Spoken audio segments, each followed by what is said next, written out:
খবরদার, যাদের বিরুদ্ধ পরিমাণ ঈমান আছে কলিজার ভিতরে, সে জীবনে কোনোদিন কোনো নারীর জন্য জীবন দিতে পারে না। ঠিক না বেঠিক? জীবন দিবে একজনের জন্য, তিনি কে? কখনো কোনো মেয়ের জন্য হাতও কাটবা না, কখনো কোনো মেয়ের জন্য পাগল হয়ে জীবন দিবা না। আল্লাহ বলেছেন, কুল ইন্না সলাতি ওয়া নুসুকি ওয়া মাহইয়ায়া ওয়া মামাতি লিল্লাহি রাব্বিল আলামিন। আমার গর্দানে ছুরি চালানো হয়, এরপরেও ইবাদত করব কার?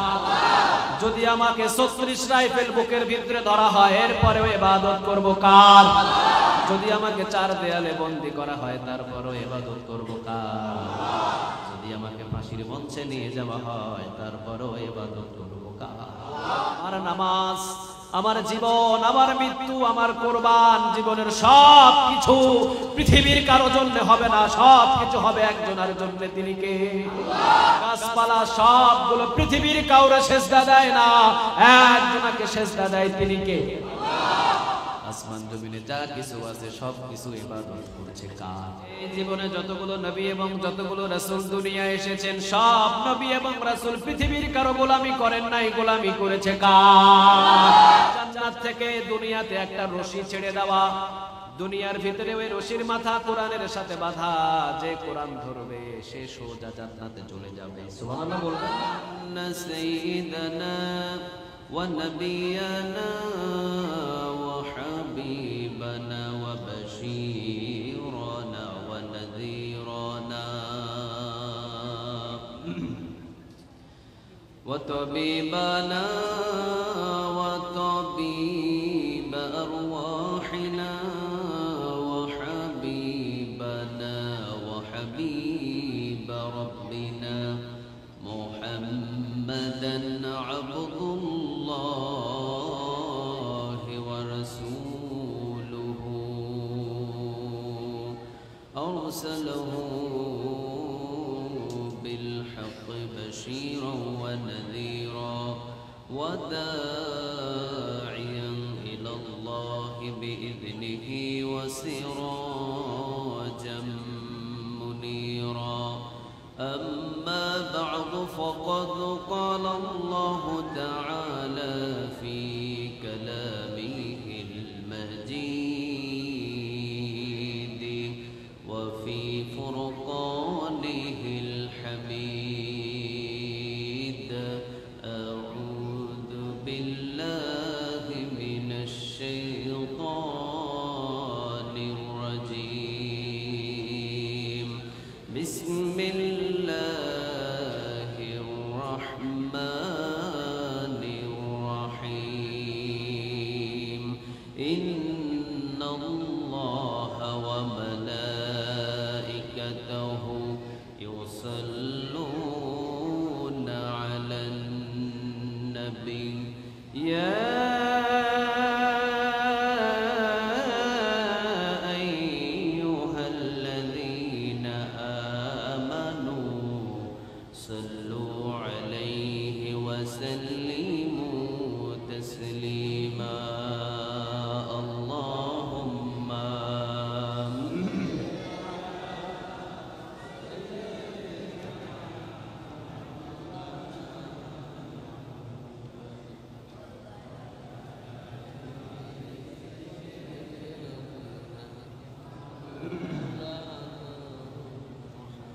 اللهم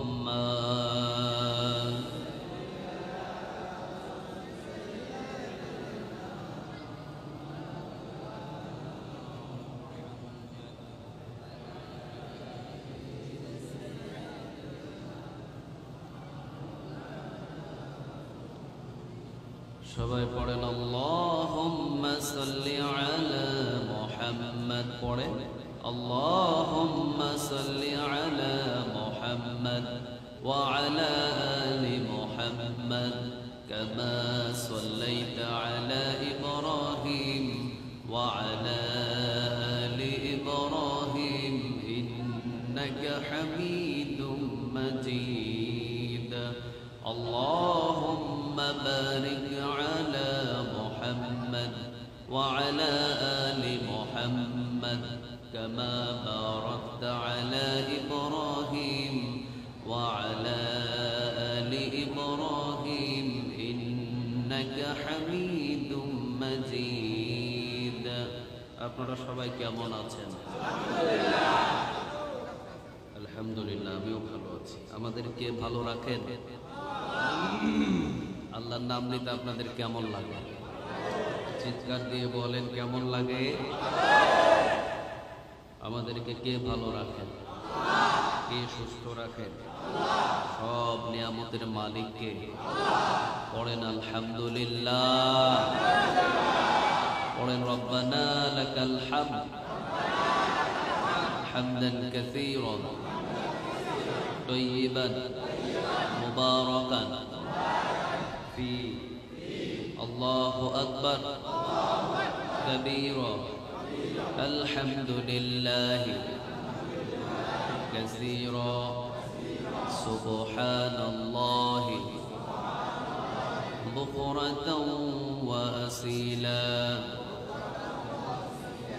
সুবহানাল্লাহি ওয়া বিহামদিহি আদাদা খালকিহি ওয়া রিদা নাফসিহি ওয়া জিনাতা আরশিহি ওয়া মিদাদা কালিমাতিহি। লাকাল হামদ। সবাই পড়েন লাকাল হামদ বিল কুরআন, লাকাল হামদ বিল ইসলাম, লাকাল হামদ বিআসমাইক ওয়া লাকা সামাইতা বিহি নাফসুক।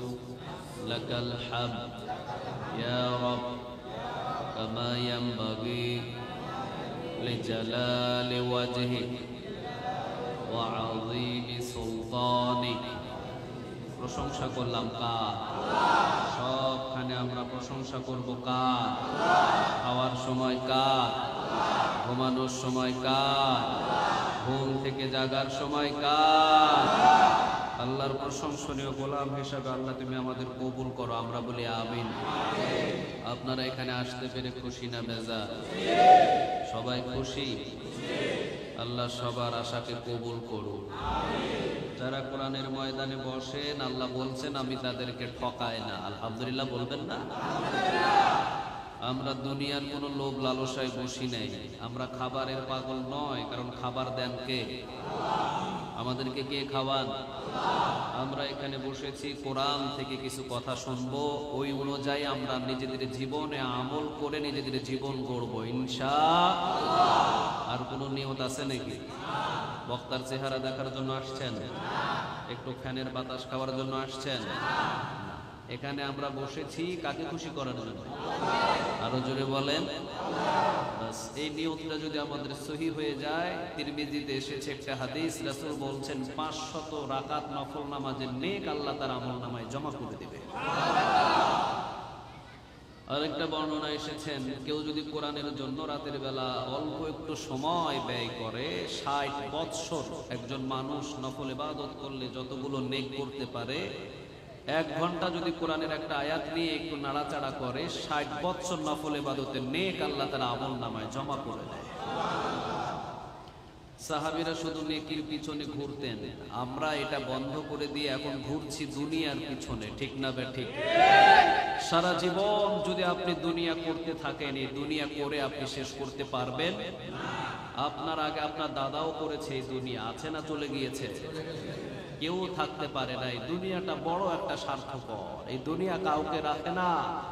দুনিয়া থেকে সবাইকে চলে যেতে হয়। আল্লাহ হুকুমই দিয়েছেন, দুনিয়া তুই পৃথিবীর কোনো মানুষকে রাখতে পারবি না।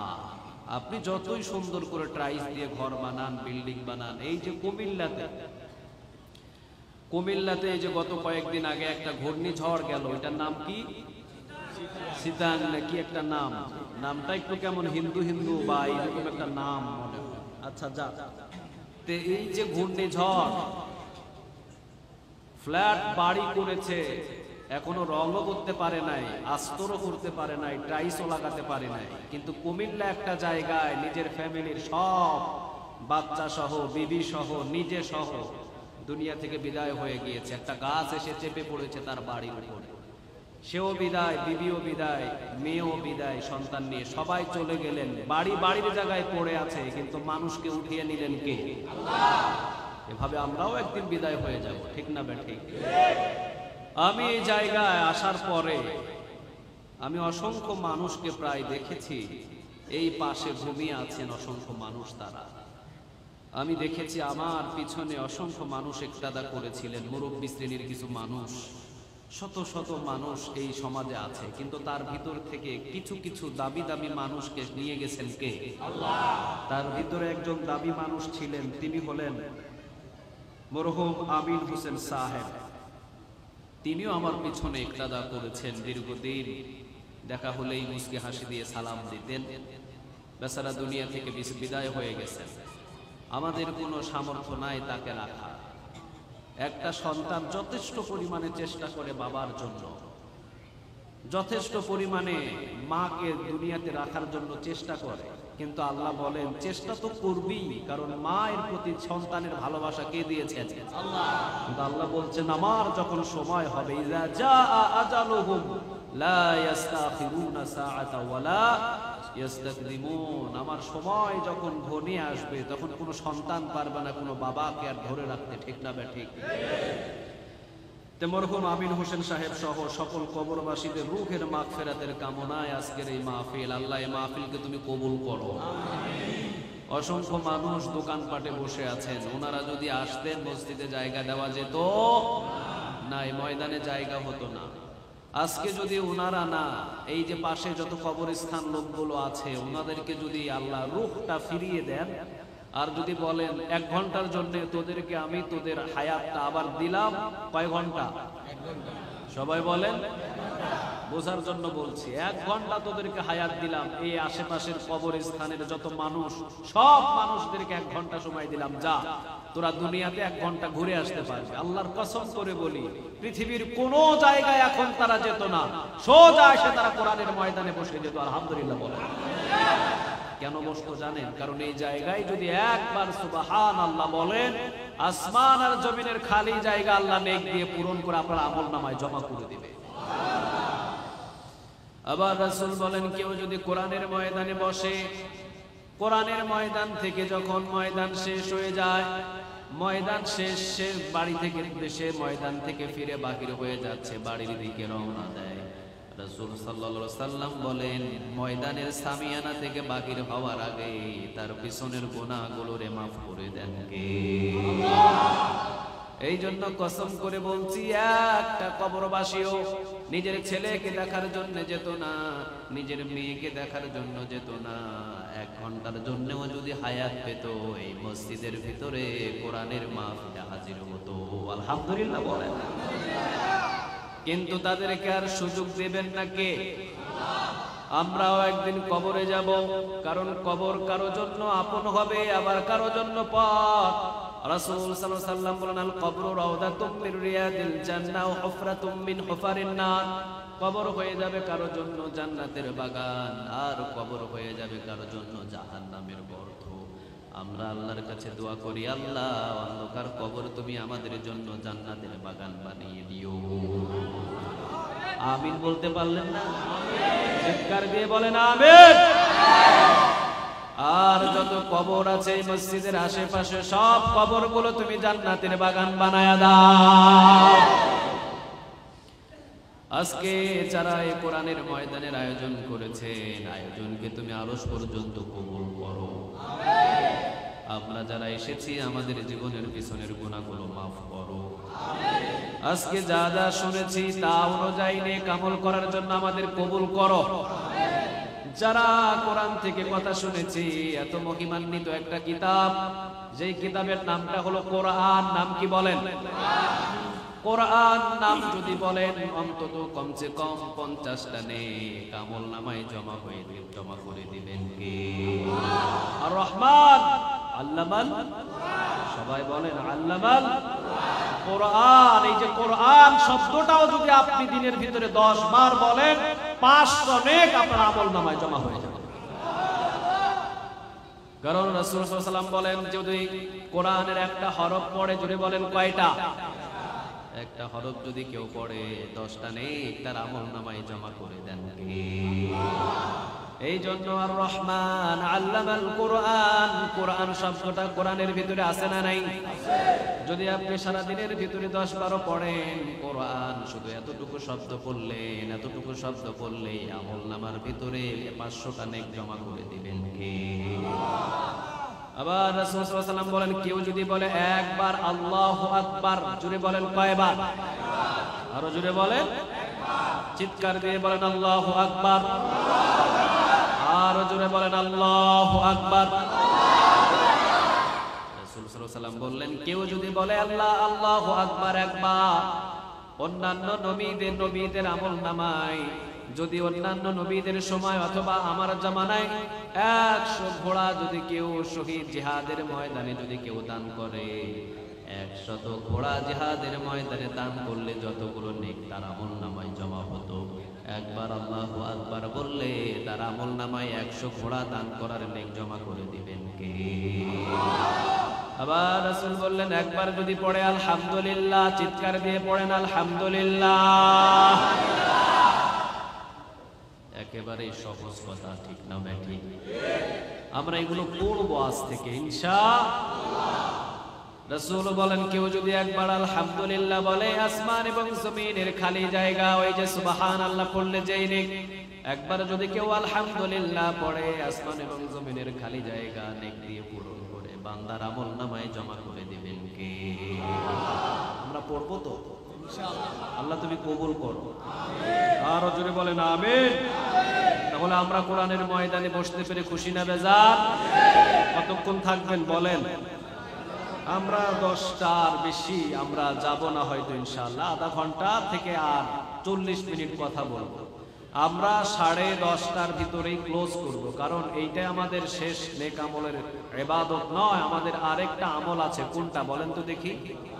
ফজরের নামাজ। এজন্য বেশি রাত করি যদি, তাহলে ঘুম থেকে উঠতে ফজরের নামাজ যদি আবার কোনো ঝামেলা হয়ে যায়, তাহলে কিয়ামতের দিন হিসাব নেবেন কে? আল্লাহ। যার জন্য আমরা বেশি সময় কথা বলবো না, আমি কয়েকটা পয়েন্টে কয়েকটা কথা বলে ছেড়ে দেব ইনশাআল্লাহ। আমি কথা বলবো সূরা আন-নিসা 36 নম্বর আয়াত থেকে। কত নম্বর আয়াত? এই 36 নম্বর আয়াতের 8টা পয়েন্ট আছে। কয়টা পয়েন্ট বলেন? আমরা দেখি কয়েকটা পয়েন্টে কথা বলা যায় কিনা, অন্তত 2-3টা পয়েন্টে তো বলবো ইনশাআল্লাহ। আমার আগে যিনি আলোচনা করেছেন প্রখ্যাত মুফাসসির কোরআন হাফেজ মাওলানা ইমামউদ্দিন মাসুম, আমার প্রিয় ভাই, আমি মনে করি আমরা এক মায়ের পেটের ভাই। আমার সমস্ত কথা তার সাথে আমি শেয়ার করি, উনি সমস্ত কথা আমার সাথে শেয়ার করে। আমি দোয়া করি যেন আমার ভাই সহ আপনারা সহ আমরা সবাই এক জান্নাতে থাকতে পারি।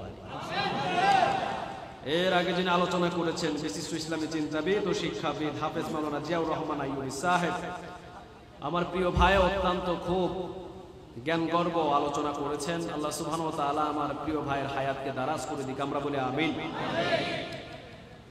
আজকের সভাপতিত্ব যিনি মসজিদেরও সভাপতি, আবার মাহফিলেরও সভাপতি জনাব জহিরুল হক রতন ভাই, এই মসজিদের সভাপতি এবং আজকের মাহফিলেরও সভাপতি। আল্লাহ সুবহানাহু ওয়া তাআলা আমার প্রিয় ভাইয়ের হায়াতকেও বাড়িয়ে দিক, আমরা বলি আমিন। আমার প্রিয় নাসির ভাই আছেন এখানে, প্রিয় হাফেজ সাহেব আছেন এখানে, এবং আপনারা যারা সামনে বসে আছেন, অনেক দামি দামি মানুষ, শিক্ষাবিদ, জ্ঞানগর্ভওয়ালা মানুষগুলো আমার সামনে বসা, যাদের ছাত্র হতে পারলে আমি নিজেকেই ধন্য মনে করতাম। আমি নগণ্য একজন গোলাম, আমার চাইতে অনেক দামি মানুষগুলো আমার সামনে বসে আছেন। আলহামদুলিল্লাহ, আমি অনেক খুশি হয়েছি আপনাদের এই জায়গায় বসে থাকা দেখে। আমি মুসাফির হালতে আপনাদের জন্য দোয়া করি যেন আল্লাহ, যদি কেউ কোনো অসুস্থতা নিয়ে বসে থাকে, আল্লাহ তুমি তাকে সুস্থতা দান করো। কেউ যদি অভাব অনটন নিয়ে যদি কেউ বসে থাকে, আল্লাহ তোর অভাবগুলো দূর করে দিও। কেউ যদি কোনো চাহিদা করার জন্য এই জায়গায় বসে থাকে, আল্লাহ তুমি তার চাহিদাকে পূরণ করে দিও, আমরা বলি আমিন। তাহলে আমরা কোরআন থেকে কথা শুনবো ইনশাআল্লাহ। আমরা দুনিয়া লোভী নই, আমরা হব আখিরাত লোভী। প্রথম নাম্বার কথা আমরা দুনিয়া লোভী না আখিরাত লোভী? রাসূল বললেন, দুনিয়াটাকে ভুলে যাও, আখিরাতটাকে বেশি ভালোবাসো। যে জীবনে কোনোদিন আখিরাতকে বেশি ভালোবাসবে না, সে কখনো মুমিন হতে পারবে। আর যদি যদি আখিরাতকে বেশি ভালোবাসেন মুমিন হিসাবে কবুল করে নেবেন কে? আল্লাহ বলছেন আল্লাহু ওয়ালিয়ুল্লাযীনা আমানু ইখরিজুহুম মিনাজ যুলুমাতি ইলান নূর। যারা মুমিন আমি ওই মুমিনকে বন্ধু হিসাবে কাছে টেনে নিই। সুবহানাল্লাহ বলবেন না? মুমিনরা বন্ধু কার বলেন? আর জোরে বলেন কার? কিয়ামতের দিন মুমিনদেরকে বাছাই করে জান্নাতে ঢোকাবেন কে? আমরা হতে চাই মুমিন। এখন রাসূল বললেন দুনিয়া লোভী হয়ো না। দুনিয়া লোভী হলে মুমিন হওয়া যায় না, কারণ যারা দুনিয়ার লোভে পড়ে যায় তারাই মানুষ খুন করে, ঠিক না বেঠে? যারা দুনিয়া লোভী হয়ে যায় তারা টেবিলের নিচ দিয়ে ঘুষ খায়। যারা দুনিয়া লোভী হয় তারা জীবনে কোনোদিন আর দুনিয়ার কোনো মানুষকে দেখে না, শুধু টাকার টাকা। টাকার জন্য নিজের জীবনটা শেষ করে দিতে পারে, টাকার জন্য হারাম কাজ করতে পারে, টাকার জন্য অসংখ্য খারাপ কাজে লিপ্ত হয়ে যায়। কথা কম না কেন? আর যদি একজন রিকশা চালক হয়, সারাদিন সে আলু ভাতটা পাতলা ডাল, ওর হাতেও যদি একটা ছুরি দিয়ে বলা হয় 50,000 টাকা দেবো তোকে, ওই মানুষের গলায় চালিয়ে দিয়ে সে বলবে 50,000 কেন, 50 লক্ষ দিলেও আমি হারাম কাজ করতে পারবো না। আল্লাহ বলছেন ওই রকম রিকশা চালকদেরকে দেখে দেখে জান্নাতুল ফেরদাউসে ঢুকায়া দিবেন কে? আমরা দুনিয়া লোভী হতে চাই না, আমরা আখিরাত লোভী হতে চাই। আল্লাহ ডাল আর ভাত খাওয়ায়া যদি ঈমান নিয়ে দুনিয়া থেকে যেতে পারি, এর চাইতে বড় পাওয়ার কোনো কিছু না। আল্লাহ তুমি ঈমানদার হিসাবে আমাদের সবাইকে কবুল করে নিও। আমরা বলি আমিন, আর জোরে বলি আমিন। সাহাবীদের জীবন ছিল অন্যরকম। রাসূল সাল্লাল্লাহু আলাইহি ওয়াসাল্লামের সামনে একজন সাহাবী ঘুরছেন, নামাজ পড়ছেন, বাগির হয়ে যাচ্ছেন। দেখছেন রাসূল তার লুঙ্গিটা একেবারে ছেঁড়া। আমাদের সমাজে এরকম নাই? কথা কন না কেন? জামার এক সাইড ছেঁড়া, আবার লুঙ্গির কোনো কোনাকানি ছেঁড়া, গিট্টি মেরে রাখে, গরিব হালতে থাকেন, নাই এরকম? রাসূল দেখলেন এই সাহাবীটা অসংখ্য গরিব মনে হয়, নিজের লুঙ্গিটাও ছেঁড়া, নিজের গায়ে দামি কোনো পোশাকটাও নাই, দামিটাও ছেঁড়া। রাসূল পাশে ডাক দিয়ে বললেন তুমি আমার পাশে বসো, তুমি আমাকে বলো তুমি কি চাও। আমি তো মক্কা এবং মদিনার গভর্নর। সুবহানাল্লাহ বলবেন না? আমার রাসূলকে মক্কা এবং মদিনার গভর্নর হিসাবে স্বীকৃতি দিয়েছেন কে? বেশি দিন লাগেন নাই, অল্প কিছুদিনের ভিতরেই রাসূল সাল্লাল্লাহু আলাইহি ওয়াসাল্লাম মক্কা এবং মদিনা রাসূলের হাতের মুঠোয় দিয়ে দিয়েছেন। চিল্লায়া বলেন আল্লাহু আকবার। যেখানে কোরআন সেখানে শান্তি দেন কে? আর জোরে বলেন কে? রাসূল কোরআন দিয়ে মক্কা চালাতেন, রাসূল কোরআন দিয়ে মদিনা চালাতেন, মক্কার মদিনার ভিতরে শান্তি বর্ষিত করে দিতেন কে? আজও আমার বাংলার জমিনের ভিতরে শুধু সব জায়গায় শান্তি চাই, কি চাই বলেন? আর জোরে বলেন। সবাই চাই শান্তি আর শান্তি। আমি বলি শান্তির জন্য পৃথিবীর ব্রিটিশের কোনো আইন বাংলার জমিনটাকে শান্তিপূর্ণ বানাতে পারবে না। 1400 বছরের কোরআনটা তোমরা পার্লামেন্ট থেকে আইন চালু করে দাও, পুরা বাংলার জমিনটা জান্নাতের বাগান বানায়া দিবেন কে? এই কোরআনটাই শান্তি দিতে পারে, কারণ কোরআনই মানুষদেরকে হেদায়েতের পথ দেখায়, ঠিক না বা ঠিক? যালিকাল কিতাবু লা রাইবা ফীহি হুদাল লিল আর জোরে বলেন। আপনি যদি কোরআন দেখে দেখে নিজের জীবনটা চালান, দুনিয়ায় শুরু হবে আপনার জীবন, জান্নাতে জীবনটা শেষ করবেন কে? রাসূলের বর্ণনায়, রাসূল একটা হাদিসের বর্ণনায় বলেন জান্নাত থেকে দুনিয়াতে একটা রশি ছেড়ে দেওয়া, দুনিয়ার ভিতরে ওই রশির মাথা কোরআনের সাথে বাঁধা, যে কোরআন ধরবে সে সোজা জান্নাতে চলে যাবে। সুবহানাল্লাহ বলবেন না? আজকে আমরা কোরআন থেকে কিছু শিখবো ইনশাআল্লাহ। রাসূল বললেন আমি মক্কা এবং মদিনার গভর্নর, তুমি যা চাও তাই আমি তোমাকে দিব, তুমি বলো তুমি কি চাও। খেজুরের বাগান। সাহাবী মুস্কি মুস্কি হাসি দিচ্ছেন। রাসূল বলছেন তুমি কি চাও তুমি আমার কাছে বলো, তুমি যা চাইবা আমি তাই তোমাকে দিতে পারবো। তুমি কি উটের পাল চাও? সাহাবী মুস্কি হাসেন, কোনো কথা বলেন না। একটু পরে রাসূল বললেন তুমি কি দুম্বার পাল চাও, তুমি বলো, তুমি যা চাও আমি তোমাকে তাই দেব। অথচ অসংখ্য দূর থেকে সাহাবীটা কালিমা পড়েছেন। কালিমা পড়ার পর জায়গা জমি সবকিছু ত্যাগ করে রাসূল সাল্লাল্লাহু আলাইহি ওয়াসাল্লামের পিছনে নামাজ পড়ার জন্য মদিনায় এসেছেন। এখন আর জায়গাও নাই, জমিও নাই, কোনো কিছু নাই।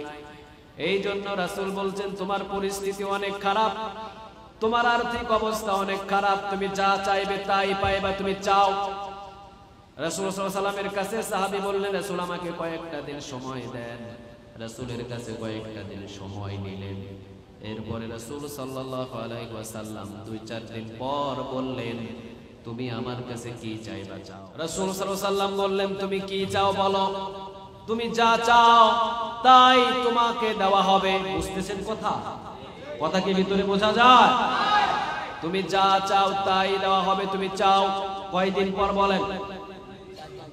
আরো জোরে বলেন। 3-4 দিন পর রাসূল সাল্লাল্লাহু আলাইহি ওয়াসাল্লাম সাহাবীটাকে সামনে ডেকে নিয়ে বললেন তুমি যা চাও আজকে তাই তোমাকে দেওয়া হবে। রাসূল বললেন এত বড় সুযোগ তোমাকে দেওয়া হলো, তুমি যা চাইবা তাই পাবা। সাহাবী বললেন জীবনের এত বড় সুযোগ আমি আমার রাসূলের সামনে থেকে পাবো আমি জীবনে কোনোদিন কল্পনা করি নাই। ঠিক আছে ইয়া রাসূলুল্লাহ, আমি আপনার কাছে চাইলাম আপনি আমার জন্য আল্লাহর কাছে দোয়া করেন যেন আপনার জান্নাতের পাশে আমার একটা জান্নাত হয়ে যায়। আমরা হলে দুনিয়ার বড় বড় জায়গাগুলো চাইতাম, ঠিক না ব্যাঠে?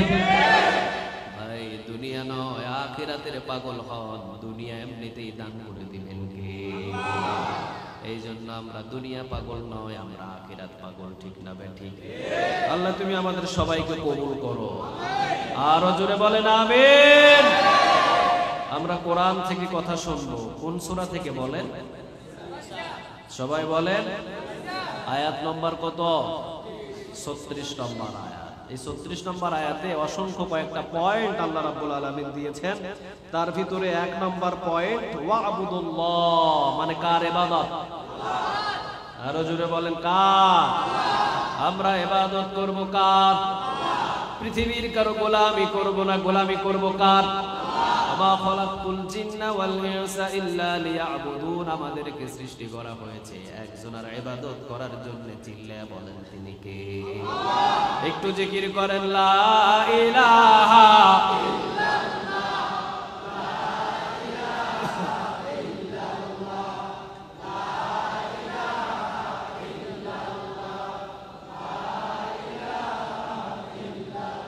লা ইলাহা ইল্লাল্লাহ মুহাম্মাদুর রাসূলুল্লাহ সাল্লাল্লাহু। বলেন আমরা ইবাদত করব কার? এই জীবনে যতগুলো নবী এবং যতগুলো রাসূল দুনিয়ায় এসেছেন সব নবী এবং রাসূল পৃথিবীর কারো গোলামি করেন নাই, গোলামি করেছে কার? জীবন দিয়ে দিয়েছেন নবীরা, তারপরেও জীবনে কোনোদিন কোনো বাতিলের কাছে মাথা নত করেন নাই, ঠিক না ব্যাঠি? এইবার বলেন ইবাদত হবে কার? রাজি আছেন তো? কার ইবাদত করব? যদি আমার গদ্দানে ছুরি চালানো হয় এরপরেও ইবাদত করব কার? যদি আমাকে 36 রাইফেল বুকের ভিতরে ধরা হয় এরপরেও ইবাদত করব কার? যদি আমাকে 4 দেয়ালে বন্দী করা হয় তারপরেও ইবাদত করব কার? যদি আমাকে ফাঁসির মঞ্চে নিয়ে যাওয়া হয় তারপরেও ইবাদত করব কার? এটাই হলো মুমিনদের পরীক্ষা। আলহামদুলিল্লাহ বলেন। আল্লাহ রাব্বুল আলামিন বলছেন ওয়া'বুদুল্লাহ, ইবাদত পৃথিবীর কারো হবে না, ইবাদত হবে আমি আল্লাহ। আবার আল্লাহ রাব্বুল আলামিন সূরা আনআমের 162 নম্বর আয়াতে বলছেন কুল ইন্না সলাতি ওয়া নুসুকি ওয়া মাহইয়ায়া ওয়া মামাতি লিল্লাহি রাব্বিল আলামিন। ও নবী আপনি বলে দেন আমার নামাজ, আমার জীবন, আমার মৃত্যু, আমার কুরবান, জীবনের সব কিছু পৃথিবীর কারো জন্য হবে না, সব কিছু হবে একজনের জন্য। তিনি কে? আজকে প্রেমিকার জন্য অসংখ্য ছেলেরা জীবন দিয়ে দেয়। প্রেমিকার জন্য যদি কেউ জীবন দেয় সারা জীবন জাহান্নামের আগুনে কে জ্বালাবে? খবরদার, যাদের বিরুদ্ধ পরিমাণ ঈমান আছে কলিজার ভিতরে, সে জীবনে কোনোদিন কোনো নারীর জন্য জীবন দিতে পারে না, ঠিক না ব্যাঠি? জীবন দিবে একজনের জন্য, তিনি কে? কখনো কোনো মেয়ের জন্য হাতও কাটবা না, কখনো কোনো মেয়ের জন্য পাগল হয়ে জীবন দিবা না। আল্লাহ বলেছেন কুল ইন্না সলাতি ওয়া নুসুকি ওয়া মাহইয়ায়া ওয়া মামাতি লিল্লাহি রাব্বিল আলামিন। কার জন্য জীবন দেব আমরা? আমরা আল্লাহর জন্যই জীবন দিব, আল্লাহর জন্যই আমাদের নামাজ, আল্লাহর জন্যই আমাদের কোরবান, আল্লাহর জন্যই আমাদের দান, আল্লাহর জন্যই আমাদের সাদাকা। ঠিক না বেঠিক? এই যে আপনাদের সামনে যে চারতলা মসজিদ বানাইতেছেন, মসজিদ কার জন্য বলেন? আরো জোরে বলেন, কার? আজকের যে মাহফিল কার জন্য? আমরা যে আজকে সারাদিন 5 ওয়াক্ত নামাজ পড়েছি, ওই নামাজটা কার জন্য? এই যে আমরা এখানে বসেছি কার জন্য? তাহলে আমার জীবনের সব কিছু হবে কার জন্য বলেন? আল্লাহর জন্য ছাড়া মানুষকে দেখানোর জন্য আমরা কোনো কিছু করব? আল্লাহ বলেছেন, কুল ইন্না সলাতি ওয়া নুসুকি ওয়া মাহইয়ায়া ওয়া মামাতি লিল্লাহি রাব্বিল আলামিন। বান্দারে, তোর জীবন এবং মৃত্যু পৃথিবীর কারো জন্য করিস না, আমি আল্লাহর জন্য কর। শহীদের মর্তবা দান করে দিবেন কে? সাহাবীদের জীবন দিয়েছেন পৃথিবীর কারো জন্য নয়, কার জন্য বলেন? হযরত সাআদ আল আসওয়াদ রাদিয়াল্লাহু তাআলা আনহু। আরেকটা জায়গায় ওনার নাম পাওয়া যায় সাআদ সালামি রাদিয়াল্লাহু তাআলা আনহু। তিনি একেবারে কালো কুচকুচে একটা সাহাবী, অত্যন্ত কালো, বয়স একটু বেশি।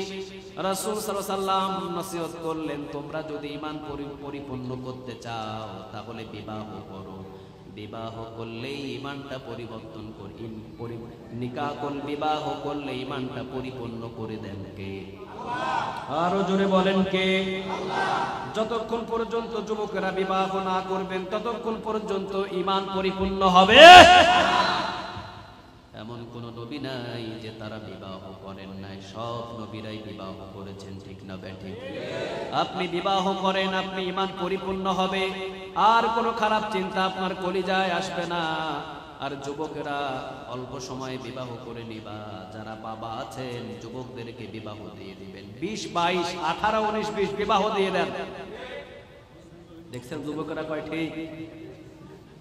বেশি দেরি করার প্রয়োজন নাই, 18, 20, 22 বিবাহ দিয়ে দেন যুবকদেরকে, ঈমান পরিপূর্ণ হয়ে যাবে।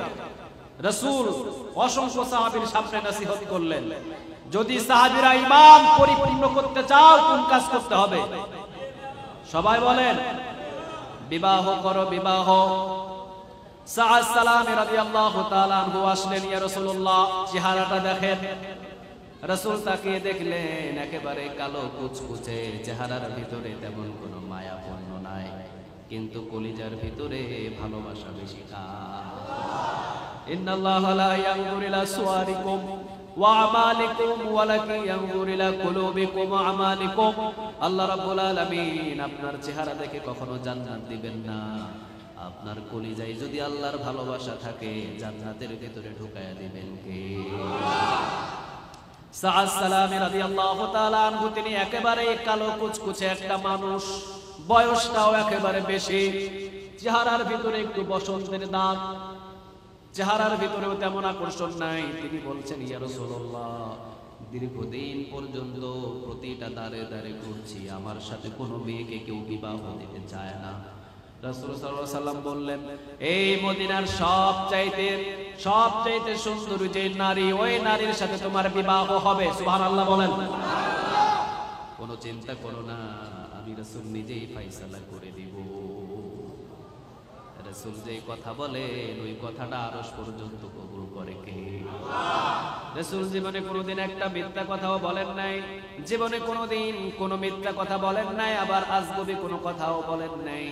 রাসূল যা বলতেন সব কথাই হলো কার কথা? রাসূল বললেন, তুমি চিন্তা করো না, কোনো পেরেশান করো না, আমি তোমার বিবাহের বন্দোবস্ত করে দেব, এবং সাধারণ কোনো নারী নয়, মদিনার ভিতরে সবচাইতে সুন্দরী নারী তোমার জন্য আমি রাসূল নিজ দায়িত্ব নিয়ে তোমার বিবাহ করে দেব।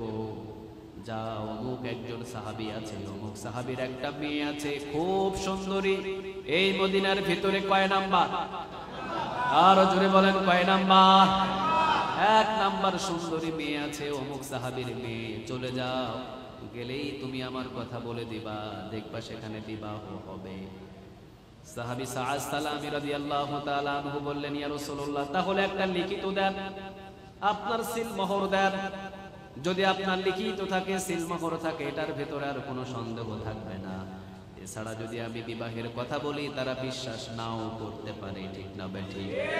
বুদ্ধিমান ছিলেন সাআদ সালামী রাদিয়াল্লাহু তাআলা আনহু, তিনি বললেন আমাকে সিলমোহর দেন, আমাকে লিখিত দেন, একটা কাগজ অথবা একটা চামড়ার ভিতরে লিখিত করে দেন। রাসূল সাল্লাল্লাহু আলাইহি ওয়াসাল্লাম লিখে দিলেন আর সিলমোহর দিয়ে বললেন যাও নিয়ে যাও। সাআদ সালামী রাদিয়াল্লাহু তাআলা আনহু আসলেন, ডাকলেন বাহির থেকে, অমুক আছেন নাকি? ভিতর থেকে বলল হ্যাঁ আছি। সালাম বিনিময় হলো। তিনি বললেন এই যে নেন বিবাহের পত্র। বিবাহের পত্র বাবাকে দিয়ে বলছেন নেন পড়ে দেখেন, রাসূল সাল্লাল্লাহু আলাইহি ওয়াসাল্লাম পাঠাইছেন।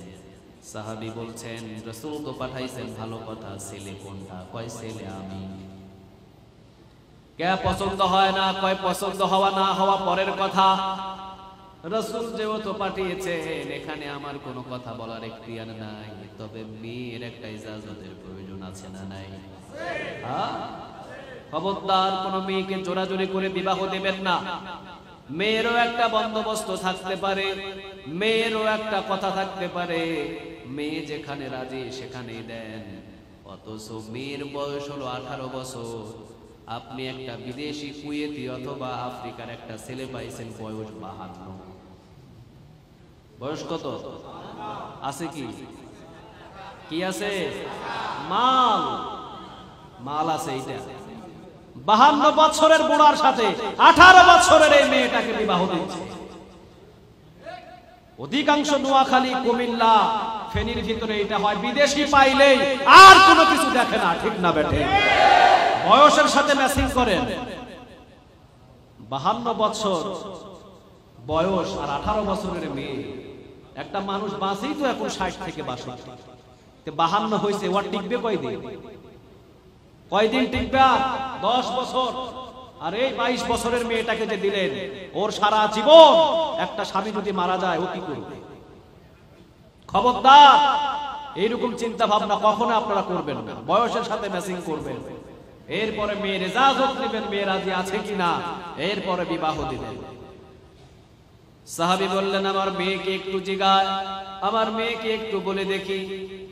রাসূল সাল্লাল্লাহু আলাইহি ওয়াসাল্লামের পত্র নিয়ে চলে গেলেন, কিন্তু বাহির থেকে, দরজার বাহির থেকে দেখেন মেয়ের গুনগুন গুনগুন করে কান্নার আওয়াজ ভেসে আসে। সাহাবী বুঝতে পারলেন মনে হয় আমার মেয়ে রাজি নাই, হয়তো চেহারা দেখেছে, চেহারা দেখে পছন্দ হয় নাই।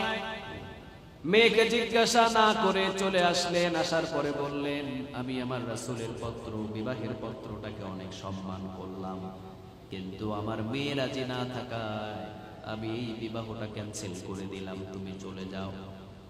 তার মনটা ভেঙে গেছে। সাআদ সালামী রাসূল পাঠালেন, অথচ সেই বিবাহটাও হলো না। চলে যাচ্ছেন সাআদ সালামী। রাসূল সাল্লাল্লাহু আলাইহি সাল্লামের পাঠানো চিঠিখানা টেবিলের উপরে অথবা যে কোনো একটা জায়গায় রেখে দিয়েছেন সাহাবী। মেয়েটা এসে পত্রটা নিয়ে একবার কপালে লাগায়, আবার চুমা দেয়, আবার বুকে লাগায়।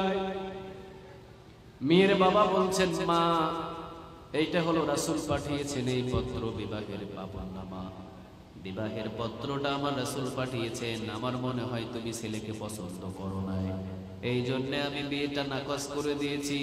মেয়ে বলছেন বাবা আমি কান্না করেছি, ছেলেটাকে অপছন্দ করেছি এই জন্য নয়, আমি কান্না করেছি আমার জন্মটা সার্থক হয়েছে, কারণ রাসূল আমার জন্য বিবাহের পত্র পাঠিয়েছে। এই মদিনাতে অসংখ্য নারী আছে, কারো জন্যই তো কোনো পত্র আমার রাসূল পাঠায় নাই। আমার কাছে যে আমার রাসূল বিবাহের পত্র পাঠিয়েছে, কিয়ামতের দিনও তো অন্তত এটা বলতে পারবো আমি রাসূলের পছন্দ করা ছেলেকে বিবাহ করেছি। আল্লাহ এইটার ওসিলায় আপনি আমারে মাফ করে দেন। রাসূল পত্র পাঠিয়েছে, এটা আমার একটা সৌভাগ্যের ব্যাপার, আপনি বিবাহের ব্যবস্থা করেন। সাআদ সালামী চলে যাচ্ছেন, পিছন দিয়ে বাবা মারছে দৌড়। কই যাও? যাইতে হবে না, আসো তাড়াতাড়ি আসো আমার ঘরে, বিবাহ তোমার জন্য আজকেই হবে, কোনো অসুবিধা নাই। সাআদ সালামী মুখের ভিতরে হাসি নিয়ে ঘরে আসলেন, বললেন বিবাহ তো করবা, ঠিক আছে ভালো কথা, তাহলে বিবাহের দেনমোহরের বিষয় কে দিবে? দেনমোহর কত দিবা দেনমোহর? মেয়ে ভিতর থেকে বলছেন ইয়া রাসূলুল্লাহ, মেয়ে ভিতর থেকে বলছেন আব্বাজান আমার রাসূল যেইটা ফয়সালা করে দিবে রাসূলের ফয়সালার উপরে আমি দেনমোহর কবুল করে নিব। একটা জামানা ছিল মেয়েকে জিজ্ঞাসা করে দেনমোহর বাঁধা হয়, আর এখন মুরব্বীরা বসে এমন দেনমোহর বাঁধে সারা জীবন চলে যাবে ছেলে, যদি সারা জীবন চাকরি করে দেনমোহরের টাকা শোধ করতে পারবে না, ঠিক না বেটে? এই মুরব্বীদেরকে আমি বলি খবরদার, এতগুলো যে দেনমোহর বাঁধছেন আপনারা, কিয়ামতের দিন আপনাদের কাছ থেকে হিসাব নেবে কে? মেয়ের কাছ থেকে যাবত নিতে হবে। ওই মেয়ে যদি 50,000 টাকায় ওই ছেলেকে বিয়ে করতে চায়, বাস আর কাউরে জিজ্ঞাসা করার কোনো প্রয়োজন নেই। কিন্তু ময় মুরব্বীরা বসে, যারা বেশি লইতে পারবে এদেরকে হায়ার করে নিয়ে যায়, ঠিক না বেঠিক? যারা বেশি দামাদামি করতে পারবে ওদেরকে নিয়ে যায় হায়ার করে, ভাড়া করে। তাদেরকে নিয়ে যাওয়ার পর এইবার দুই পক্ষ বসে, ওই আমাদের মেয়ের 15 লক্ষ টাকা দিতে হইব। কত লাখ? 15 লাখ। ছেলেরা কয় সর্বনাশ, 15 লাখ কেমনে দেব, না দিলে বিয়াও হবে না। শেষ পর্যন্ত রাজি হয়ে যায়, কিয়ামত পর্যন্ত এই দেনমোহরের টাকা শোধ করা সম্ভব। কি করলেন? বিবাহের প্রথমেই তো আপনি হারাম কাজ করলেন। খবরদার এমন কাজ করবেন না। মেয়েকে জিজ্ঞাসা করবেন, মা অমুক ছেলেকে তো আমাদের খুব পছন্দ হয়েছে, দেনমোহর কত করলে ভালো হয় তুমি একটা বলে দাও। সে যদি 1 লক্ষই রাজি হয়, ওই বিবাহটা কবুল করবেন কে? বাস এনাফ। 15 লক্ষ, 10 লক্ষ, 25 লক্ষ এইরকম দেনমোহরের কোন সিস্টেম ইসলামে নাই। সহজ করে দেন, একেবারে সহজ করে দেন। রাসূল সাল্লাল্লাহু আলাইহি সাল্লামের পত্র পেয়ে মেয়ে খুশি। মেয়ে বলছে আমার রাসূল যে দেনমোহর দিবে ওই দেনমোহরে আমি খুশি। সুবহানাল্লাহ বলেন। আমার রাসূল যে ফয়সালা দেবে, আমার রাসূলের ফয়সালার উপরে আমার কোনো ইজাজত থাকতে পারে? আমার রাসূলকে আমি উকিল মানলাম, আমার রাসূল যা বলবে ওইটাই আলহামদুলিল্লাহ। সাআদ সালামি চলে গেলেন রাসূলের দরবারে, গিয়ে বললেন ইয়া রাসূলুল্লাহ বিবাহ ফাইনাল, আজকেই বিবাহ হয়ে যাবে। আপনি দেনমোহর যেইটা বলে দেবেন ওই দেনমোহরটাই আমার বিবি মেনে নেবে। মেয়ে পক্ষ ওই দেনমোহরই মানবে। রাসূল বললেন 400 দিরহাম। কত দিরহাম বলেন? আর জোরে বলেন। সাআদ সালামি নিচের দিকে তাকিয়ে আছেন, ইয়া রাসূলুল্লাহ 60টা দিরহামই আমার কাছে নাই, 400 দিরহাম কেমনে দিতাম? তবে চিন্তা করেন, ঘরও নাই, বাড়িও নাই, টাকাও নাই, পয়সাও নাই, দিরহাম ছাড়া বিবাহ করা যাবে? দেনমোহর আগেই দিতে হবে, দেনমোহর ছাড়া বিবাহ করা যাবে? চিন্তা করে দেখেন কয়শো দিরহাম। আরো জোরে বলেন। বোঝার বিষয় আছে এখানে। 400 দিরহাম। 400 দিরহাম। সাআদ সালামি নিচের দিকে তাকিয়ে বলছেন ইয়া রাসূলুল্লাহ 4 দিরহামও নাই, তাহলে বিবাহ ক্যান্সেল করে দেন। রাসূল বলছেন কোনো চিন্তা করো না, চলে যাও ওসমান রাদিয়াল্লাহু তাআলা আনহুর দরবারে, আমার জামাতা ওসমানের কাছে যাও, একটা ফয়সালা হয়ে যাবে। ওসমানের দরবার থেকে বাহির হয়ে আমার অমুক সাহাবীর কাছে যাইবা, এই 2টা সাহাবীর কাছে গেলে দেনমোহরের ব্যবস্থা হয়ে যাবে। চলে গেলেন ওসমান রাদিয়াল্লাহু তাআলা আনহুর দরবারে, গিয়ে বলছেন আনা সাআদ সালামি রাদিয়াল্লাহু তাআলা আনহু, আমি এসেছি, রাসূল আমাকে পাঠিয়েছেন, আজকে আমার নিকাহের দিন পড়েছে, আজকে আমার বিবাহ। এখন দেনমোহরের 400 দেনমোহর, একটা দেনমোহরও আমার কাছে নাই। ওসমান রাদিয়াল্লাহু তাআলা আনহু কাঁধের উপরে হাত দিয়ে বললেন, আরে দেনমোহর নাই তো কি হয়েছে, আমার সব সম্পদ ইচ্ছা করলে তুমি নিয়ে চলে যাও, আমি নিষেধ করব না। তোমাকে আমি 200 দিরহাম দিয়ে দিলাম। 200 দিরহাম দিলেন, কিন্তু দেনমোহর আছে কয়শো দিরহাম? আরো জোরে বলেন। 400 দিরহাম পাইলেন। কয়শো দিরহাম? 200 দিরহাম। 400 দিরহাম ওসমান রাদিয়াল্লাহু তাআলা আনহু দিয়ে দিতেন, কিন্তু না, ওই যে পরের সাহাবীর কথা আবার রাসূল বলে দিয়েছেন, এই জন্য ওসমান একটু কমই দিলেন। ওসমান রাদিয়াল্লাহু তাআলা আনহু বললেন 400 দিরহামের 200 দিরহাম আমি দিলাম, বাকি 200 দিরহাম হয়তো আমার প্রিয় আরেক ভাই দিয়ে দিবেন, কিন্তু বিবাহের মার্কেটের জন্য টাকা পয়সা দরকার আছে না নাই? ওসমান দরজা খুলে আবার ঘরের ভিতরে ঢুকলেন, একটা হাতের ভিতরে মুঠ করে এনে তার পকেটের ভিতরে ঢুকায়া দিলেন, এইটা দিয়ে বিবির জন্য আলতা সোনো বাজার থেকে কিনে নিবা, এই টাকাটা তোমারে আমি দিলাম, এইটা আলতা সোনো পাউডারের জন্য, যাও চলে যাও।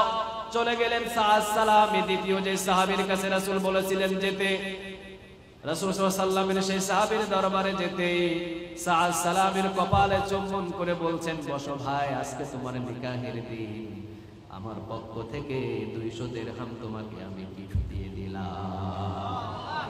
কয়শো দিরহাম হলো বলেন? আরো জোরে বলেন। 400 দিরহাম। তিনি বললেন, বিবাহ করবা, আলতা চুনুর দরকার, রঙিন শাড়ির দরকার, তোমার আসকানের দরকার, তোমার জুতার দরকার, তোমার নতুন নতুন কাপড়ের দরকার, তোমার মাথায় নতুন পাগড়ির দরকার।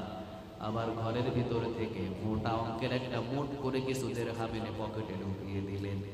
400 দিরহামের উপরে মার্কেটের জন্য আরো দিরহাম পকেটে আছে না নাই? চলে গেলেন বাজারে বাজার করার জন্য। 400 দিরহাম দান পকেটে, মহরানার টাকা, আর যেটা মার্কেটের টাকা ওইটা বাম পকেটে রেখে দিলেন। বাজার করবেন, রঙিন শাড়ি কিনেছেন তিনি, আসকান কিনেছেন, পাগড়ি কিনেছেন, নাগরা জুতা কিনেছে, সব কিছু ক্রয় করার পর দামগুলো এখন পকেট থেকে বাহির করে করে দিচ্ছেন। কিন্তু ওই দিক থেকে একটা মিছিল বাহির হয়েছে, একটা এলান এসেছে, জিহাদু ফি সাবিলিল্লাহ। জিহাদ হবে কার জন্য? আরো জোরে বলেন, কার? একটা এলান ভেসে এসেছে, জিহাদু ফি সাবিলিল্লাহ। সাআদ সালামী রাদিয়াল্লাহু তাআলা আনহু বলছেন, ভাই একটু দেরি করো, মার্কেট গুলো তোমার দোকানে রাখো, আমি একটু সামনে থেকে আসি। দৌড় মেরে চলে গেলেন মদিনায়, মসজিদে নববীতে। রাসূল সাল্লাল্লাহু আলাইহি ওয়াসাল্লাম উঁচু একটা জায়গায় বলছেন, তোমাদের নিজেদের জীবন দিয়ে জিহাদ করো কার জন্য? জিহাদ করো আল্লাহর জন্য। যদি তোমরা জিহাদে ঝাঁপিয়ে পড়ো আর যদি শহীদ হয়ে যাও, সোজা জান্নাতের মেহমান বানাবেন কে? সাআদ সালামী 400 দিরহাম পকেটের ভিতরে শুধু নাড়ে, আর সাআদ সালামী চিন্তা করে, জান্নাতে যাওয়ার জন্যই তো আমি বিবাহ করছি, কারণ ঈমান যার পরিপূর্ণ হয় তাকে জান্নাতে ঢোকায়া দিবেন কে? সাআদ সালামীর একটাই চিন্তা, বিবাহ যদি করি ঈমান পরিপূর্ণ হবে, আর জিহাদের ময়দানে যদি যায়, শহীদ হয়ে যায়, তাহলে সোজা জান্নাতের ভিতরে ঢোকাবেন কে? পয়েন্ট তার হাতে দুইটা, একটা হলো বিবাহ করে সংসার করার পর এরপরে যেদিন মৃত্যু হবে সেই দিন বোঝা যাবে জান্নাত না জাহান্নাম। তবে আমি যদি জিহাদের ময়দানে জীবনটা দিয়ে দিই, তাহলে সোজা বিনা হিসাবে জান্নাতে ঢোকাবেন কে? রাসূল বলছেন, জীবনের বিনিময়ে জিহাদ করো। আল্লাহর জন্য যারা জীবন দেয় তারা কখনো মৃত হতে পারে? আল্লাহর জন্য যারা জীবন দেয় তারা হলো জীবিত, ঠিক না বেঠিক? সাআদ সালামী পিছন থেকে দৌড় দিলেন আবার দোকানে। তিনি বললেন, ভাই রঙিন রঙিন শাড়ি এবং রঙিন রঙিন মার্কেট যা করেছি সবগুলো তুমি তোমার দোকানে ফেরত নাও, আর এই যে নাও 400 দিরহাম, এই 400 দিরহাম দিয়ে আমাকে একটা ঘোড়া দাও। একটা ঘোড়া দিলেন জিহাদের ময়দানে, একটা ঘোড়া দিলেন জিহাদের ময়দানে, মহরানার টাকা দিয়ে। কয়শো দিরহাম? 400 দিরহাম দিয়ে একটা ঘোড়া কিনলেন মহরানার টাকা দিয়ে। আর যতগুলো মার্কেটের টাকা ছিল ওই মার্কেটের টাকা দিয়ে একটা ঢাল আর একটা তরবারি কিনলেন। তিনি জিহাদের ময়দানে যাবেন, কিন্তু বিবাহের তারিখ আজকে, কিভাবে তিনি যাবেন? রাসূলের সামনে যদি রাসূল দেখেন সাআদ সালামীকে, রাসূল তাকে বলবেন, খবরদার, তুমি জিহাদের ময়দানে যেতে পারবা না, কারণ আজকে তোমার নিকাহের তারিখ। এই নিকাহের তারিখে তুমি বিবাহ, আজকে যেহেতু তোমার তারিখ করা হয়েছে, তোমাকে জিহাদের ময়দানে নেওয়া যাবে না। তিনি মুখের ভিতরে একটা মাস্ক লাগালেন, অথবা নিজের পাগড়িটা মুখের ভিতরে পেঁচিলেন। তিনি জিহাদের ময়দানে যাবেন, রাসূল তাকে নিয়ে যেতে চাইলেন না। এই জন্য তিনি কৌশল অবলম্বন করলেন। ঘোড়াগুলো চলছে সামনে, কয়েকজন সাহাবী বলছেন, তুমি কে?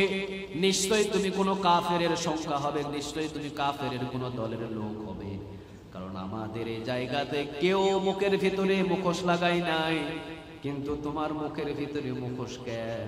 হযরত আলী রাদিয়াল্লাহু তাআলা আনহু বললেন, খবরদার তাকে বাধা দিও না, কারণ রাসূল যেখানে থাকে সেখানে কাফের ঢুকতে পারে না। নিশ্চয় আমাদের এইটা কোনো ভাই হবে, খবরদার তোমরা তাকে বাধা দিও না। সাআদ সালামী রাদিয়াল্লাহু তাআলা আনহু বেঁচে গেলেন। তিনি 3 থেকে 400 কিলোমিটার পথ পাড়ি দেওয়ার পর যুদ্ধের ময়দানে তিনি ঝাঁপিয়ে পড়লেন, যুদ্ধের ময়দানে যুদ্ধ করলেন। রাসূল সাল্লাল্লাহু আলাইহি ওয়াসাল্লাম যখন সমস্ত সাহাবীদেরকে একত্রিত করলেন যারা শহীদ, যেই যুদ্ধের ময়দানে সাআদ সালামী রাদিয়াল্লাহু তাআলা আনহু অংশগ্রহণ করেছিলেন, ওই যুদ্ধের ময়দানটাকে রাসূলকে বিজয় কে দিয়েছিলেন? আরো জোরে বলেন কে?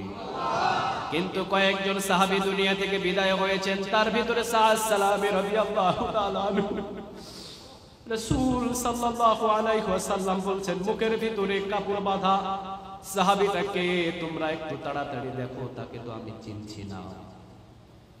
কাছে গিয়ে মুখোশ খুলে দেখেন, ইয়া রাসূলুল্লাহ, আজকে সকালেই যাকে আপনি বিবাহের জন্য 400 দিরহাম দিয়েছেন, আজকে সকালে যার বিবাহের বন্দোবস্ত হয়েছে, আজকে সকাল বেলায় যার বিবাহ হতো আজকের দিনে, সেই সাআদ সালামী এই জায়গায় পড়ে আছেন। রাসূল দেখছেন সূর্যের তাপ সাআদ সালামীর মুখের উপরে লাগছে।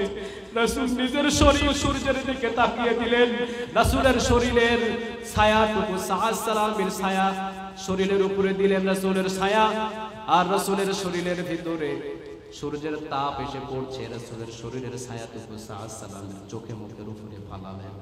রাসূল বললেন, আমি আমার সাআদ সালামীকে আমার কলিজার চাইতে বেশি ভালোবাসি,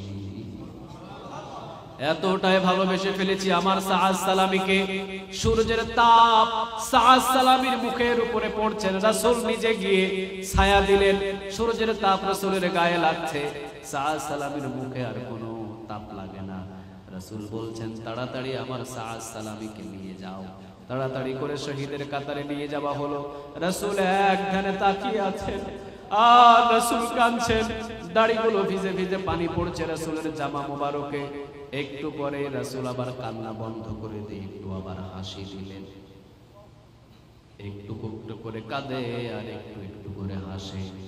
একটু পরেই রাসূল সাল্লাল্লাহু আলাইহি ওয়াসাল্লাম নিজের চেহারাটাকে ফিরিয়ে নিলেন অন্যদিকে। সাহাবীরা কিছুই বুঝলেন না, রাসূল এত কাঁদলেন, আবার একটু পরে মুস্কি হাসি দিলেন, আবার একটু পর আবার রাসূল মুখটাকে ফিরিয়ে নিলেন। ইয়া রাসূলুল্লাহ, সাআদ সালামীর লাশের দিকে তাকিয়ে আপনি 3টা অঙ্গি ভঙ্গি কেন করলেন বলতে হবে। রাসূল সাল্লাল্লাহু আলাইহি ওয়াসাল্লাম বললেন, খুব কষ্ট পেয়েছি আমি, আমার সাআদ সালামীকে আমি যদি চিনে ফেলি তাকে যুদ্ধের ময়দানে আসতে দেব না, এই জন্য মুখের ভিতরে মাছ ব্যবহার করে সে জিহাদের ময়দানে এসেছে। আমার ভিতরে কলিজার ভিতরে বড় কষ্ট লেগেছে। আজকেই তার বিবাহের তারিখ, আজকেই ছিল তার বিবাহের তারিখ, অথচ সাআদ সালামী দুনিয়ার চাইতে একজনকে বেশি ভালোবেসেছেন, তিনি কে? আমার আল্লাহকে এতটাই বেশি ভালোবেসেছেন, সুযোগ পেয়েছেন জিহাদের ময়দানে ঝাঁপিয়ে পড়েছেন।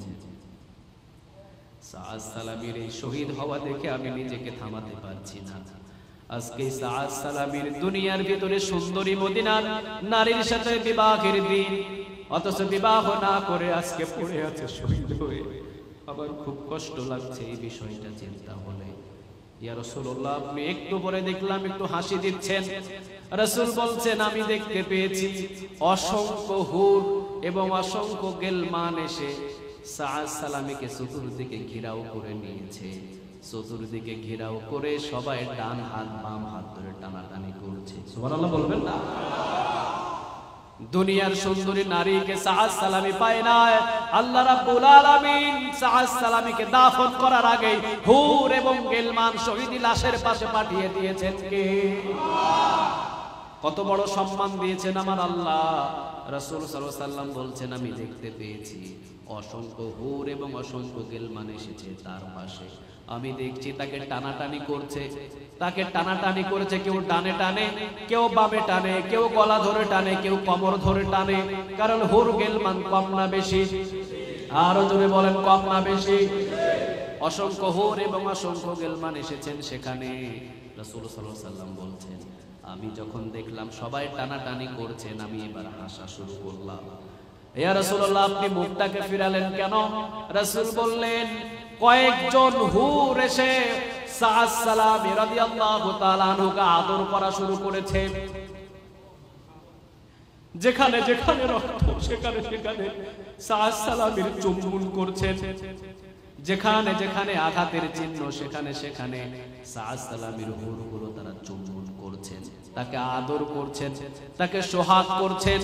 আমি তাকালাম, আমি দেখলাম এই আদর সোহাগ করতে করতে একজন হুরের একটু কোমর, একটু হাঁটুর উপর থেকে অল্প একটু কাপড় সরে গিয়েছে। আমি রাসূল লজ্জায় নিজের চোখটাকে ফিরাইয়া নিলাম।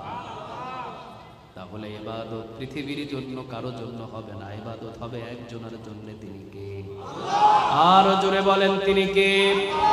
ওয়াবুদুল্লাহ। পৃথিবীর কারো জন্য আমরা ইবাদত করব না, পৃথিবীর কারো জন্য আমরা জীবন দেব না, পৃথিবীর কারো জন্য আমরা সিজদা দেব না।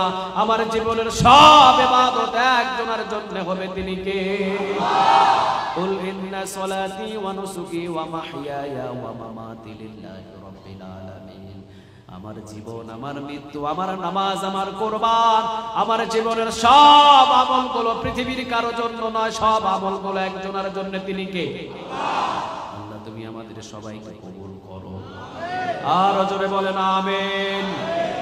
আল্লাহ রাব্বুল আলামিন বললেন, ওয়া মা লিয়া লা আ'বুদুল্লাযী ফাতারানি ওয়া ইলাইহি ইউরজা ওয়া ইলাইহি তুরজাউন। আল্লাহ রাব্বুল আলামিন বলছেন, বান্দা তোরা আমার ইবাদত কেন করবি না? কারণ তোদেরকে বানাইছে কে? আমাদেরকে কে বানিয়েছেন? আরো জোরে বলেন। আল্লাহ বলছেন, বান্দা কেন তোরা আমার ইবাদত করবি না? আমি তো নিজেই তোদেরকে বানিয়েছি। চতুর্দিকে তাকা, আসমানের দিকে তাকা, জমিনের দিকে তাকা, সূর্যের দিকে তাকা, চন্দ্রের দিকে তাকা, সব মাখলুকাত গুলো ইবাদত করে কার? আফাগায়রা দীনিল্লাহি ইয়াবগুনা ওয়া লাহু আসলামা মান ফিস সামাওয়াতি ওয়াল আরদি তাওআন ওয়া কারহাও ওয়া ইলাইহি ইউরজাউন। কথাটা কার? আল্লাহ বলছেন, আসমানে, জমিনে, ডানে বামে, পশ্চিমে, পূর্বে, পৃথিবীতে যা কিছু আছে সবগুলো হুকুম মানছে কার? আর রহমান আল্লামাল কুরআন খলাকাল ইনসান আল্লামাহুল বায়ান আশ-শামসু ওয়াল কমারু বিহিসবানিন ওয়ান নাজমু ওয়াশ-শাজারু ইয়াসজুদান ওয়ান নাজমু ওয়াশ-শাজারু ইয়াসজুদান। গাছপালা সবগুলো পৃথিবীর কাউরে সিজদা দেয় না, একজনকে সিজদা দেয়। তিনি কে? আসমান জমিনে যা কিছু আছে সব কিছু ইবাদত করছে কার? সবগুলো হুকুম মানছে কার? আল্লাহ রাব্বুল আলামিন বলছেন, দেখ, মারাজাল বাহরাইনি ইয়ালতাকিয়ানি বাইনাকুমা বারযাকুল লা ইয়াবগিয়ান ফাবিআইয়ি আলাই রাব্বিকুমা তুকাযিবান। আল্লাহ বলছেন, একদিকে লবণাক্ত পানি দিয়েছি আমি, আরেকদিকে দিয়েছি মিঠা পানি। এক সাগরের ভিতরে কয় রকমের পানি? মাঝখানে কোনো ওয়াল নাই, কোনো পার্টিশন নাই, মাঝখানে কোনো দেয়ালের ব্যবস্থা নাই। লবণাক্ত পানি মিঠা পানির ভিতরে ঢুকতে পারে না, মিঠা পানি লবণাক্ত পানির ভিতরে ঢুকতে পারে না। বলেন তো এই সাগরের পানিগুলো হুকুম মানে কার? আল্লাহ রাব্বুল আলামিন বলছেন, তাকিয়ে দেখ, জমিনের ভিতরে অসংখ্য ফল আমি দিয়েছি। ধান গাছে জীবনে কোনোদিন লাউ ধরে না, ঠিক না বেঠে? আম গাছে কোনোদিন কদু ধরে না, সুপারি গাছে কোনোদিন কমলা ধরে। আল্লাহ বলছেন, যাকে যেই হুকুম দিয়েছি সে সেই হুকুম পালন করবে। একটা আটির বিচি লাগাইছেন, জোরে বলেন কয়টা? আটির এটারে কি বলেন আপনারা? বারা। হ্যাঁ, এই যে বারা, একটা বারা থেকে একটা গাছ, একটা গাছ থেকে হাজার হাজার কে আম খাওয়ায়। আরো জোরে বলেন। কোনদিন দেখেছেন আম গাছে লাউ ধরছে? কোনদিন দেখেছেন লাউ গাছে আম ধরেছে? আল্লাহ বলছেন, কোনদিন ক্ষমতা নাই, কারণ সব গাছগুলো পৃথিবীর কারো হুকুম মতো ফল দেয় না, একজনের হুকুম মতো ফল দেয়। তিনি কে? আপনি তাকিয়ে দেখেন আপনার চেহারার দিকে, আপনার অঙ্গের ভিতরে হাত পা চোখ কান, পৃথিবীর কারো হুকুম মতো চলে না, হুকুম মানে কার। মাঝে মাঝে আমি উদাহরণ দিতে গিয়ে বলি, আমরা যেদিন জন্ম নিয়েছিলাম সেই দিনকে আমাদের মাথার চুল ছিল কি ছিল না? ছিল ছিল। মাথার জন্ম নেওয়ার সময় মাথার চুল থাকে কি থাকে না? মাথার চুল ছিল, চোখের ভুরু, চোখের পাপড়ি, এই তিনটা চুলের বয়স একই রকম, ঠিক না ঠিক?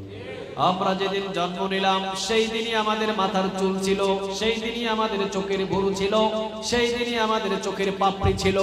কিন্তু বলেন তো দেখি, চোখের ভুরু কাটার জন্য কেউ কি কোনো সেলুন দোকানে যায়?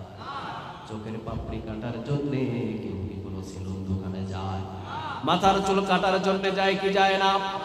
বয়স কিন্তু এক, এটাও চুল, এটাও চুল, এটাও চুল, তিনটা চুলের ভিতরে মাথার চুল বড় হয়, চোখের ভুরু চোখের পাপড়ি বড় হয় না। আল্লাহ রাব্বুল আলামিন বলেন, বান্দা আমি মাথার চুল বড় হওয়ার জন্য অনুমতি দিয়েছি, এই জন্য বড় হয়। আমি আল্লাহ বলেছি চোখের ভুরু চোখের পাপড়ি বড় হতে পারবে না। চোখের ভুরু চোখের পাপড়ি হুকুম মানে কার? তাহলে পৃথিবীতে যত কিছু দেখেন সবগুলো পৃথিবীর কারো হুকুম মানে না, সব কিছু হুকুম মানছে কার? ওয়াবুদুল্লাহ। আমরা পৃথিবীর কারো ইবাদত করব না, আমরা একজনের ইবাদত করব, তিনি কে? গায়রুল্লাহর ইবাদত আমরা জীবনে কোনোদিন কোনো জায়গায় কোনো মাজারে কোনো কিছু চাইবো, পৃথিবীর কোনো মানুষের কাছে কোনো কিছু চাইবো না। যদি চাইতেই হয় একজনের কাছে চাইবো, তিনি কে? পৃথিবীতে অসংখ্য জায়গায় দেখা যায়, আমি একটা এলাকায় গেলাম, দেখতেছি অনেকগুলো মোমবাতি। আমি বললাম হিন্দু টিন্দু আছে নাকি এলাকায়? বলছে না, সব মুসলমান। আমি বললাম মোমবাতি কেন? কই হুজুর প্রতিদিন সন্ধ্যার সময় এই জায়গায় ঢোল তবলা বাজায়, আর তারা বলে এই জায়গায় এসে যদি কেউ ঢোল তবলার পিছনে কিছু হাদিয়া তোফা দেয় তার নাকি মনের আশা পূরণ হয়ে যায়। হাজার হাজার দরবার এইরকম সাজানো আছে দাদা। আমি বলছি সব হলো শিরকিয়াত দরবার। পৃথিবীর কেউ কোনো মানুষকে কোনো কিছু দিতে পারে না, সব মানুষদের চাহিদাগুলো পূরণ করেন একজন, তিনি কে? ইবাদত পৃথিবীর কারো হবে না, ইবাদত আমরা কার করব বলেন? আরো জোরে বলেন কার? এই জন্য কুল ইন্না সলাতি ওয়া নুসুকি ওয়া মাহইয়ায়া ওয়া মামাতি লিল্লাহি রাব্বিল আলামিন। আমার জীবনের নামাজ, আমার জীবনের কুরবান, আমি যদি শহীদ হই একজনের জন্য হব, তিনি কে? আল্লাহ তুমি আমাদের সবাইকে কবুল করো, আরো জোরে বলেন আমিন। আল্লাহ রাব্বুল আলামিন সূরা নিসার দ্বিতীয় নম্বর পয়েন্টে বলছেন ওয়ালা তুশরিকু বিহি শাইআ। জীবনে খবরদার আল্লাহর সাথে কাউকে কখনো শরীক করা যাবে। কিন্তু আমার মা আমার বোনেরা মাঝে মাঝে দেখা যায় মাজারের ছেলেও চাই, মেয়েও চাই, ঠিক না বেঠিক? খবরদার। আবার অসংখ্য মানুষ আছে দেখবেন, কথা কয় ভাই কেমন আছেন, বেঁচে আছেন? কয় হ বেঁচে আছি, এই দোকানটা না থাকলে বাঁচতামই না, ঠিক না বেঠিক? আবার বলেন ভাই আপনি আমার জীবনে অনেক উপকার করেছেন, আমার একটা ছেলেরে যদি আপনি বিদেশে না নিয়ে যাইতেন তাহলে আমরা পুরা ফ্যামিলি মারাই যাইতাম। নাউজুবিল্লাহ। আপনার ছেলে বিদেশে যাওয়াতে আপনি বেঁচে নাই, আপনার মেয়ের জামাই টাকা পয়সা হওয়াতে আপনি বেঁচে নাই, আপনাকে বেঁচিয়ে রাখেছেন কে? আরো জোরে বলেন। খবরদার এমন কথা বলবেন না। অনেকেই বলে এই দোকানটা না থাকলে আমরা সবাই মারা যাইতাম না। কেমনে বলেন এই কথাগুলো? এগুলো শিরকিয়াত, এগুলো খবরদার বলা যাবে। এই জন্য আল্লাহ রাব্বুল আলামিন নিজেই বলছেন লা তুশরিক বিল্লাহ ইন্নাশ শিরকা লাযুলমুন আযীম। খবরদার শিরক করো না। শিরক হলো অত্যন্ত বড় জুলুম। এই জুলুমটা পৃথিবীর কারো উপরে হয় না, জুলুম হয় একজনের উপরে, তিনি কে? কার উপর আপনি জুলুম করেছেন চিন্তা করেছেন? লা তুশরিক বিল্লাহ ইন্নাশ শিরকা লাযুলমুন আযীম। আপনি আল্লাহর উপরে শিরিক করছেন, খবরদার শিরিক কখনো করা যাবে না। আল্লাহ রাব্বুল আলামিন বলছেন জীবনের যত গুনাহ আছে বান্দা সব গুনাহ maaf করে দেব, maaf করবে না একটা গুনাহ, গুনার নাম আরো জোরে বলেন। আল্লাহ রাব্বুল আলামিন নিজেই বলছেন ইন্নাল্লাহা লা ইয়াগফিরু আন ইউশরাকা বিহি ওয়া ইয়াগফিরু মা দুনা যালিকা লিমান ইয়াশা ওয়া মান ইউশরিক বিল্লাহি ফাকাদ ইফতারা ইসমান আযীমা। আল্লাহ রাব্বুল আলামিন বলছেন জীবনে অসংখ্য গুনাহ কর maaf করে দিব। কে maaf করবেন? আরো জোরে বলেন কে? বনি ইসরাইলের একজন লোক 99টা খুন করার পর 100 খুন করার পরও তাকে maaf করেছেন কে? আল্লাহ বলছেন অসংখ্য গুনাহ কর, আমি maaf করে দিব। খবরদার শিরকের গুনাহ যদি থাকে তাকে maaf করবে না কে? আজ থেকে আমরা শিরক কখনো করব না। ছোটখাটো কথার ভিতরে অসংখ্য শিরক হয়ে যায়। ভাই কেমন আছেন? এই যে কোন রকম কেন বলবেন আপনি? কোন রকম একটা শব্দ হবে আলহামদুলিল্লাহ। কোন শব্দ বলবেন? আলহামদুলিল্লাহ। আপনাকে যে পরিস্থিতিতে রেখেছেন ওইটাই পড়বেন আলহামদুলিল্লাহ, ঠিক না বেটে? অসংখ্য আমাদের সমাজের ভিতরে শিরক আছে যেগুলো খুঁজে খুঁজে আমরা বাহির করব ইনশাআল্লাহ। আর আল্লাহ রাব্বুল আলামিন তৃতীয় নম্বর জায়গায় বলছেন ওয়াবিল ওয়ালিদাইনি ইহসানা, পিতা মাতার সাথে ভালো ব্যবহার করো। খবরদার পিতা মাতাকে কখনো কষ্ট দেওয়া যাবে না। ওয়া ক্বাদা রাব্বুকা আল্লা তা'বুদু ইল্লা ইয়্যাহু ওয়া বিল ওয়ালিদাইনি ইহসানা। কার কথা এটা? আরো জোরে বলেন। আল্লাহ বলছেন আমার ইবাদতের পরে পিতামাতার ইহসান করবা, পিতামাতার খেদমত করবা। আমার ইবাদতের পরে তাদের স্থান আমি দিয়ে দিলাম। আল্লাহ রাব্বুল আলামিন বলছেন ইম্মা ইয়াবলুগান্না ইনদাকাল কিবারা আহাদুহুমা আও কিলাহুমা ফালা তাকুল লাহুমা, তাদের দুইজনের একজন অথবা দুইজন যদি বৃদ্ধ অবস্থায় পাও। কোন অবস্থায় বলেন? বৃদ্ধ অবস্থায় যদি পাও তাহলে তাদেরকে বৃদ্ধাশ্রমে পাঠায়া দিও।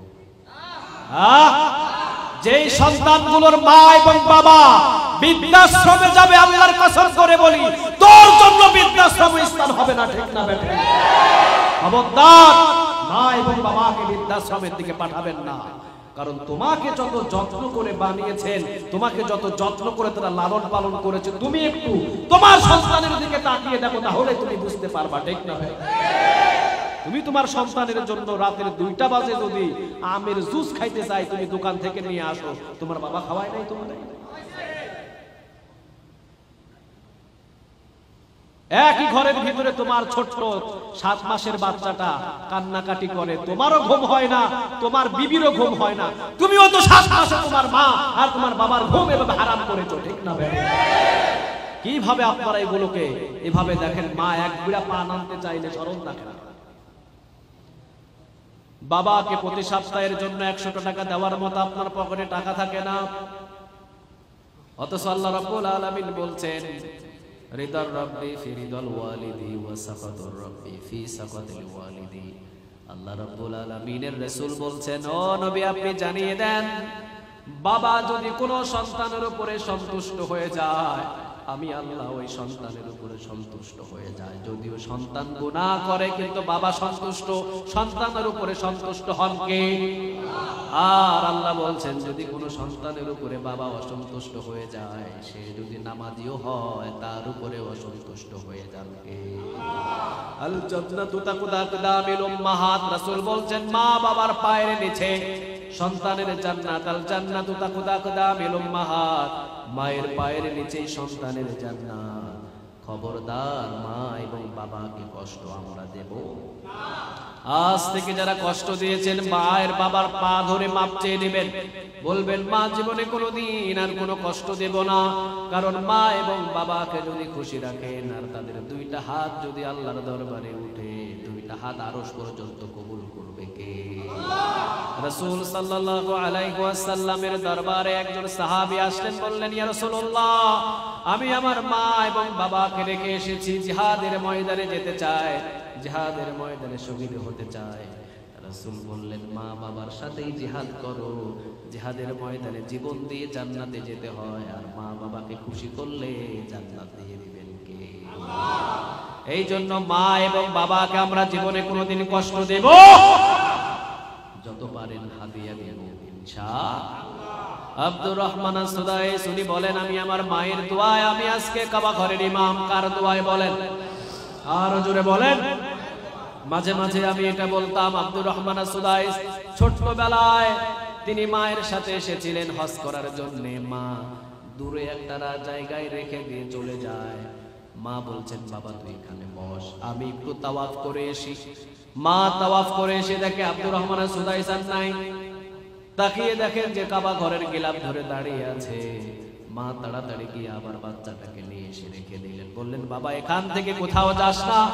আব্দুর রহমান সুদাইসের মা তাওয়াফ করছেন। আব্দুর রহমান সুদাইস চলে গেছেন, আবার হাতিমে কাবার ওই দিকে গিয়ে দাঁড়িয়ে আছেন। মা বলছেন, বাবা এই ঘরটাকে কি তোর অনেক ভালো লাগে?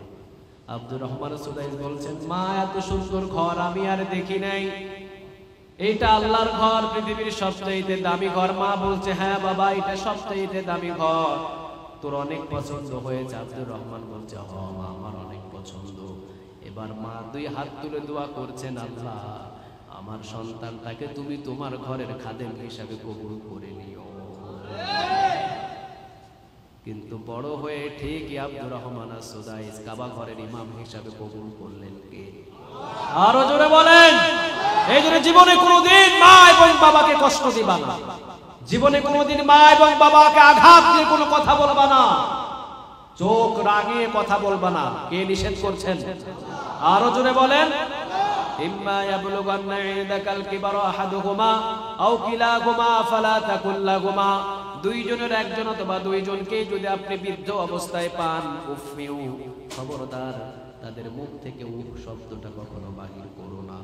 তারা তোমাকে কোনো কাজে যদি বিরক্ত করে, তুমিও জীবনে কোনোদিন কষ্ট হয়ে উফ শব্দ বাহির করতে পারবা? উফি ওয়ালা তানহারহুমা, মাথায় ঝাঁকুর দিয়ে উফি ওয়ালা তানহারহুমা ওয়া কুল্লাহুমা কাওলান কারীমা, মাথায় ঝাঁকুর দিয়ে চোখ মোটা করে রাগান্বিত হয়ে ধমক দিয়ে মা এবং বাবাকে কথা বলতে নিষেধ করেছেন কে? মুসা আলাইহিস সালাম আল্লাহর কাছে দোয়া করলেন, আল্লাহ আমি জান্নাতে যাব, আমার পাশে কে থাকবে? আল্লাহ বললেন, অমুক শহরের কসাই। মুসা আলাইহিস সালাম বললেন, আল্লাহ অমুক শহরের কসাই আমার সাথে জান্নাতে থাকবে। আল্লাহ বলছেন, হ্যাঁ তোর সাথে কসাইকে আমি জান্নাত দেব। মুসা আলাইহিস সালাম বলছেন, আল্লাহ কসাইকে তো দেখতে হয়। আল্লাহ বলছেন, চলে যাও অমুক শহরের অমুক জায়গায়। চলে গেলেন, গিয়ে দেখছেন ঠিকই কসাই তোকবার বস্তু বিক্রি করছেন। মুসা আলাইহিস সালাম সামনে দাঁড়িয়ে বললেন, ভাই আজকে আপনার বাড়ির মেহমান হতে চায়, আমি আগন্তুক প্রতীক, আমি আপনার বাড়ির মেহমান হতে চাই। মুসা আলাইহিস সালামের কথা অনুযায়ী যুবকটা বলছেন, ঠিক আছে, মেহমান কার বরকত? আরো জোরে বলেন। আর আমাদের ঘরে যদি মেহমান আসে বিরক্ত হই কি হয় না? আমার বাবার রক্তের কোনো মেহমান আসলে তাদের জন্য পোল্ট্রি মুরগি, আর শ্বশুর বাড়ির মেহমান আসলে গরু খাসি কলিজা সব, ঠিক না বেঠে? মুনাফিক বেটা। শ্বশুর বাড়ির মেহমান এটা পরের কথা। রাসূল সাল্লাল্লাহু আলাইহি ওয়াসাল্লাম বলেছেন, রক্তের বন্ধন ফুফু থেকে, রক্তের বন্ধন যারা আত্মীয় স্বজন আছে তাদের যদি আত্মীয় স্বজনদের সাথে মিল মিশ করে দুনিয়াতে জীবন যাপন করতে পারে, হাসতে হাসতে জান্নাতে চলে যাবে। শ্বশুর বাড়ির মেহমান গুলো কারো সাথে রক্তের কালেকশন নয়, ঠিক না বেটা? তোমার রক্তের কালেকশন ফুফুর সাথে, তোমার রক্তের কালেকশন তোমার বড় আব্বুর সাথে, চাচার সাথে। এই সমস্ত লোকগুলো যখন আপনার ঘরে আসবে, ওদের মেহমানদারি বেশি করে করার দরকার। কে খুশি হবেন? আরো জোরে বলেন। কিন্তু সব কিছু আমাদের উল্টা, সব হয়ে গেছে উল্টা। মুসা আলাইহিস সালাম বললেন, ঠিক আছে চলো। কসাই তার গলার ভিতরে একটা ঝুলন্ত একটা ঝুলি নিয়ে ছুটছেন নিজের বাড়ি, নিজেই গোস্ত টুকরা টুকরা করলেন, নিজেই কাটলেন। গোস্তগুলো কাটার পর কিমা বানিয়ে রান্না করলেন। রান্না শেষ, ছোট্ট একটা বাটি এবং রুটি নিয়ে ঘরের ভিতরে ঢুকছেন। মুসা আলাইহিস সালাম বলছেন, এই ঘরে কে? তিনি বলছেন, আমার বৃদ্ধা মা। আমার মাকে না খাইয়ে আমরা বাড়ির মানুষ কেউ খাই না। আর আমাদের ঘরে সমস্ত পাতিলের চাটনি পাটনি চাইটা চুইটা খাবারটা মায়ের প্লেটে উঠে, ঠিক না বেঠি?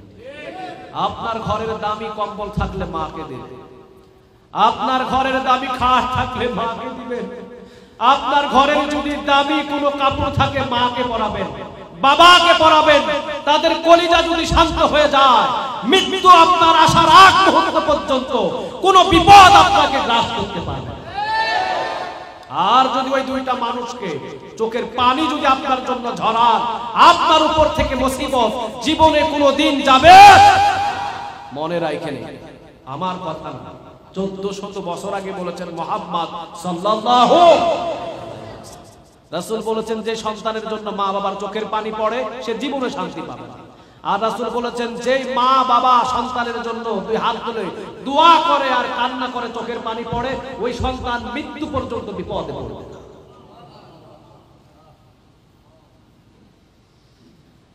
মুসা আলাইহিস সালাম বললেন এটা তোমার মা? তিনি বললেন হ্যাঁ এটাই আমার মা। আমার মাকে আমি না খাই, আমার ঘরের কোনো মানুষই খায় না, আমার মাকে আগে খাওয়াবো। চলে গেলেন ঘরের ভিতরে, যাওয়ার পর মাকে শোয়া থেকে উঠালেন। এইবার মায়ের মুখে গোশত এবং রুটিগুলো তুলে দেয় আর মা দুই হাত তুলে দোয়া করে, আল্লাহ আমার এই কলিজার সন্তানটারে জামানার পয়গম্বর মুসা আলাইহিস সালামের সাথে জান্নাত দিয়ে দিও। মুসা আলাইহিস সালাম কসাইয়ের পিঠের উপরে চাপুটে দিয়ে বলছেন, আমি বুঝতে পেরেছি আমি হলাম পয়গম্বর মুসা আলাইহিস সালাম, আমার সাথে তুই জান্নাতে থাকবি। নামগুলো বলছেন, পৃথিবীর সব হাতগুলো যদি একদিকে উঠে আর জনম দুঃখিনী মায়ের হাত যদি একদিকে উঠে, আল্লাহ বলেন মায়ের হাত আমি কবুল করে নিব। আল্লাহ তুমি আমাদের সহি বুঝ দান করো। ওয়াখির দাওয়ানা আনিল হামদুলিল্লাহি রাব্বিল আলামিন।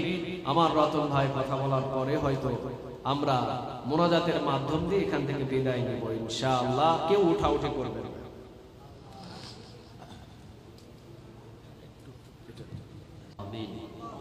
ربنا ظلمنا أنفسنا وإن لم تغفر لنا وترحمنا لنكونن من الخاسرين ربنا لا تزغ قلوبنا بعد إذ هديتنا وهب لنا من لدنك رحمة إنك أنت الوهاب رب ارحمهما كما ربياني صغيرا رب ارحمهما كما ربياني صغيرا। গুনার বোঝা মাথায় নিয়ে আল্লাহ তোমার দরবারে ভিক্ষুকের মতন কাঙ্গালের মতন দুই হাত তুলেছি। আমাদের জীবনের সব গুনাহগুলো তুমি মাফ করে দাও আল্লাহ। আমরা জীবনে যত গুনাহ করেছি গুনার জন্য তুমি ধরো না। যা গুনাহ করেছি আজকের এই ময়দানে সমস্ত গুনাহ তুমি মাফ করে দাও। আমাদের যাদের মা নাই, আমাদের যাদের বাবা নাই, আল্লাহ আমাদের মা বাবার কবরগুলো জান্নাতের বাগানে পরিণত করে দাও। রব্বে কারীম যাদের মা যাদের বাবা আছে হায়াতের ভিতরে বরকত দিয়ে দাও। মা এবং বাবার ইহসান, মা এবং বাবার খেদমত করার জন্য আমাদের সব গোলামদেরকে তুমি কবুল করে নাও। ও আল্লাহ আজকের এই ময়দানে আমরা যারা বসেছি, যতক্ষণ বসেছিলাম, যত নেক কামাই করেছি আমাদের আমলনামায় তুমি জমা করে দিও। আজকের এই আয়োজনের ওসিলায় আল্লাহ কিয়ামতের দিন তুমি আমাদের নাজাতের ওসিলা বানাও। ও রব্বে কারীম যারা শ্রম দিয়ে, যারা ঘাম দিয়ে, টাকা দিয়ে, পয়সা দিয়ে, অর্থ দিয়ে, বুদ্ধি দিয়ে, পরামর্শ দিয়ে আজকের আয়োজন করেছেন আল্লাহ তুমি তাদেরকে কবুল আর মঞ্জুর করে নাও। তুমি তাদের পিছনের সব গুনাহগুলোকে তুমি মাফ করে দাও। রব্বে কারীম এই চর মজলিস পুরো মসজিদের আশেপাশে যত কবর আছে সমস্ত কবরগুলো জান্নাতের বাগান বানায় দাও।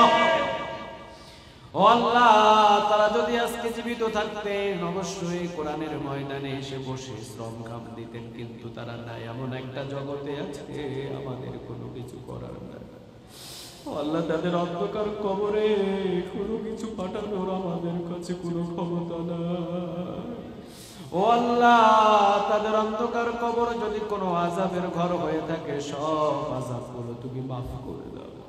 তাদের অন্ধকার কবরের জন্য জান্নাতের একটা দরজা তুমি খুলে দিও। রব্বে কারীম মরহুম আমিন হোসেন সাহেবের জন্য খাস করে দোয়া করি আল্লাহ তুমি তার কবরটা জান্নাতের বাগান বানায় দাও। যেই খাস নিয়ত নিয়ে তার সন্তানেরা আয়োজন করেছেন আল্লাহ এই আয়োজনকে তুমি কবুল আর মঞ্জুর করো। আল্লাহ মরহুম আমিন হোসেন সাহেবের জীবনের সব গুনাহগুলো তুমি মাফ করে দিও। ও আল্লাহ চারতলা ভবন মসজিদের কাজ চলছে, আল্লাহ এই কাজকে তুমি সফল করো।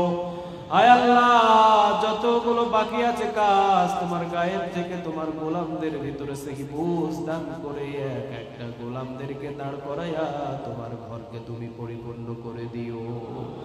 যারা এই পর্যন্ত রড, টাকা, সিমেন্ট সহ যে যা দান করেছে সমস্ত দান তুমি কবুল করে নিও। যে যে নিয়তে দান করেছে আল্লাহ সবার নিয়তকে তুমি আরশ পর্যন্ত কবুল করে নিও। যে যে নিয়তে তোমার ঘর বানানোর জন্য দান করেছে আল্লাহ প্রত্যেকের দানকে তুমি কবুল করো। রব্বে কারীম, তোমার এই মসজিদ পরিপূর্ণ কাজ যেন সঠিকভাবে হয় আল্লাহ সেই তৌফিক তুমি দান করো। যারা এই কাজগুলো করার জন্য এত পেরেশান, এত শ্রম, এত গ্রাম, তুমি তাদেরকে উত্তম জাযা দান করে দিও। ও রব্বে কারীম, মসজিদ কমিটিদের মনের যে আশাগুলো আছে আল্লাহ আশাগুলো তুমি পরিপূর্ণ করে দিও। এলাকাবাসীর সমস্ত আশাগুলো তুমি এই মসজিদ নিয়ে যা আছে সব পরিপূর্ণ করে দিও। আল্লাহ এই মসজিদ বানানোর ওসিলা এলাকার ভিতরে সব আযাব তুমি উঠায় নিও। তোমার ঘরের ওসিলা এলাকার সমস্ত পাপ কাজ তুমি বন্ধ করে দিও আল্লাহ। তোমার ঘরের ওসিলা এলাকার ভিতরে তুমি শান্তি বর্ষিত করে দিও। কারণ তারা তো পৃথিবীর কারো ঘর বানাই নাই, যে যেভাবে পেরেছে দান সাদাকা করে তোমার ঘর বানিয়েছে। এই ঘরের বরকত তুমি এই মহল্লার প্রতিটা ঘরে ঘরে দান করে দিও। ও রব্বে কারীম, জানি না কোন দিন তোমার এই দুনিয়া ছেড়ে চিরতরের মতো আমরা দুনিয়া থেকে বিদায় নিয়ে যাব। কোন দিন এই দুনিয়া থেকে সাদা কাফনের কাফন করে বিদায় নিব। কোন দিন মসজিদের খাটিয়া আবার উঠানে হাজির হয়ে যাবে। কোন দিন মসজিদের খাটিয়ার উপরে আমাকে গোসল করে উঠানো হবে আল্লাহ। ও আল্লাহ, কোন দিন মার্কিন সাদা কাফনের কাফন আমার শরীরে জড়ানো হবে। কোন দিন আমাকে জানাজার তাকবীর গুলো দিয়ে বিদায় দিয়ে দেওয়া হবে।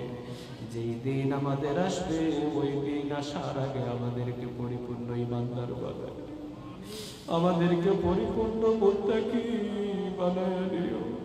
আমাদের পিছনের গুনাহগুলো তার আগে মাফ চাওয়ার জন্য সুযোগ করে দিও আল্লাহ। ও আল্লাহ, তবে খাস করে তোমার কাছে দুই হাত তুলে বলি, মক্কা মদিনায় না দেখানো পর্যন্ত কারো কাছে মওতের ফেরেশতা পাঠায়ো না। আয় আল্লাহ, যেই দিন আমরা সবাই বিদায় নেব আমাদের সময়টা তুমি আসরের নামাজের সময় করে দিও। দিন তুমি জুমার দিন নির্ধারণ করো।